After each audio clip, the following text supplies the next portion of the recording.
যা হয়। উফ কি মজা হচ্ছে আমার, আজকে কলেজে হোলি খেলবো, কিন্তু একদম ভূতের মতো হোলি খেলা যাবে না। গালে যেমন দুটো টিক দিয়েছে তেমনই থাকবে, তাহলে ভালো ভালো ছবি তুলতে পারবো, ভিডিও করতে পারবো, কিন্তু বন্ধুদেরকে একদম রং দিয়ে ভূত করে দেবো, ঠিক এইভাবে। সবাই রং মেখে পুরো ভূত হয়ে গেছে, শুধু আমি সুন্দর করে রং মেখেছি। হ্যাপি হোলি।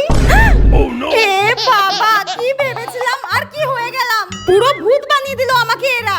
এই রিঙ্কি আয়, আরেকটু রং মাখাই তোকে। ওরে মা, আর জায়গা আছে যে তুই আরো আমাকে রং মাখাচ্ছিস? তোর ব্যাঙ আর ভালোই লাগছে না। আজকেই নতুন শাড়ি আর ব্লাউজটা বার করে পরলাম, ভালো ভালো ছবি তুলবো আর ভিডিও করব বলে। মা কতবার করে বারণ করেছিল, শুনলাম না।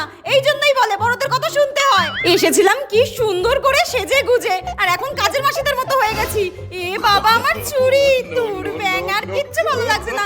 আরে আরে আরে, আর দিস না, বাড়িতে গেলে আমাকে মা ঝাঁটার মারি